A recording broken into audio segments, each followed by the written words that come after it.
Princess Elian of Lumbria is soaring through the sky on her winged cat with her friends when flares suddenly shoot up from the royal castle. It's a signal she has to go back.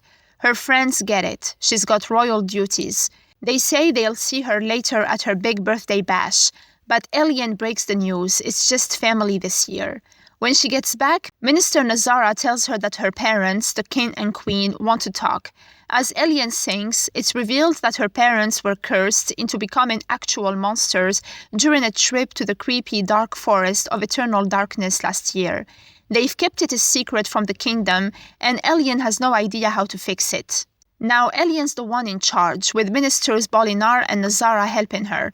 She's got papers to sign, troops to inspect, a kingdom to rebuild after the mess her parents left behind. She's making laws and helping the people, but deep down she wishes she had normal parents, the kind who nag and boss her around. Instead, her monstrous parents barely notice her.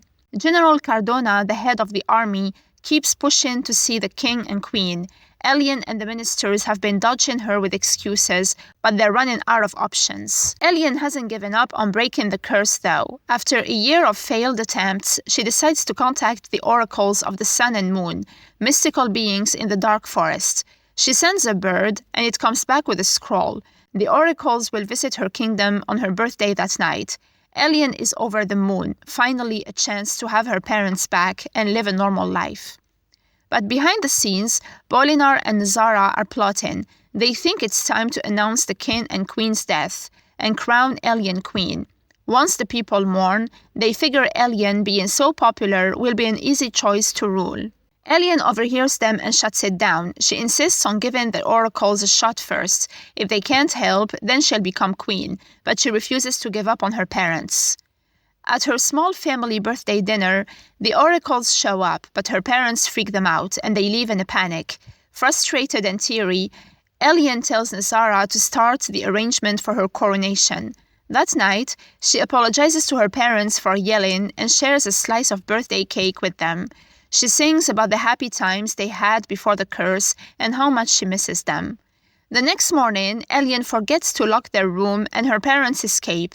Chaos breaks loose as they terrorize the sheep and scare the townsfolk. General Cardona readies the army to capture them. When Elian declares that the monsters are her parents, the crowd is stunned. The ministers step in, explaining the whole curse story. Cardona orders nets to trap them, but Elian still refuses to let them be taken away. Eventually, her parents are caged, and Cardona plans to ship them off by sunrise. That moment, Elian finds a magical fob the oracles left behind. She uses it to call them, begging for help. The oracles tell her to bring her parents to their house using the fob.